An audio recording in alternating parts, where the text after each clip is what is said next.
Happy Monday. I'm First Alert meteorologist Callie Zanandrie. Satellite and radar showing mostly dry conditions statewide with just a bit of cloud cover. And you can see that from our Lookout Mountain camera on this Monday. The big story once again today is the heat, thanks to this ridge of high pressure that stayed parked in place. But we are tracking some changes. A cold front as well as some monsoon moisture will stream back into the state, cooling things off. And we'll also see some much wetter conditions as we go through the week.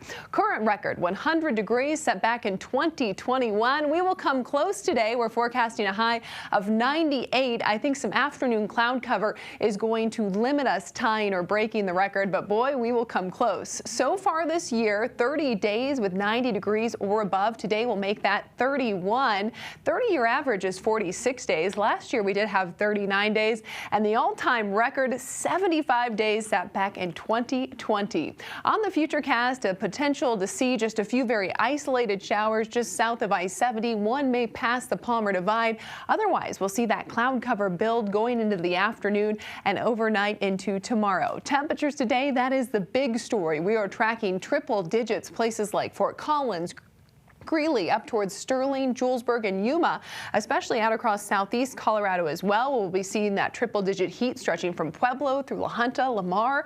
Up in the high country, it'll remain well above average by a good 10 to 15 degrees. Places like Steamboat topping out at 90 degrees today, and on the western slope, 99 for a high. That's where we'll be here in the city with 98 in Central Park and 97 in Aurora. Taking you into Douglas County, we'll have 94 in Castle Pines, 96 in Stonegate, as well as Parker and Meridian by this afternoon, reaching 98 in Littleton. Overnight, that cloud cover hanging with us, dropping into the 60s. It'll stay dry, and then your out the door forecast for your Tuesday. We're tracking some cooler temperatures by about 10 degrees, topping out in the upper 80s, low 90s by the afternoon. That's where we should be for this time of year, with a better chance to see a few afternoon showers and storms. Out across the eastern plains on Tuesday, it'll remain on the hot side from Pueblo down through La Junta and Lamar in the mid to upper 90s, with 70s and 80s up in the high country. Severe weather threat does return on Tuesday. This does include Fort Collins, Greeley,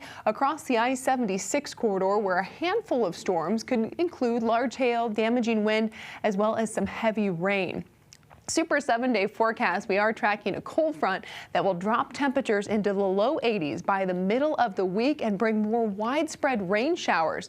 Here's how that looks on Futurecast. By the time we get to Wednesday, we are expecting heavy rain across the Front Range and eastern plains, and this does bring the potential to see some flash flooding, not only here in the Denver metro area up into portions of the high country, but especially across the eastern plains as we see heavy rainfall taking us into Thursday. By the time we get to the end of the week, we'll start to warm up again. We'll start to dry out as well. Going into the weekend, we'll be back in the low 90s.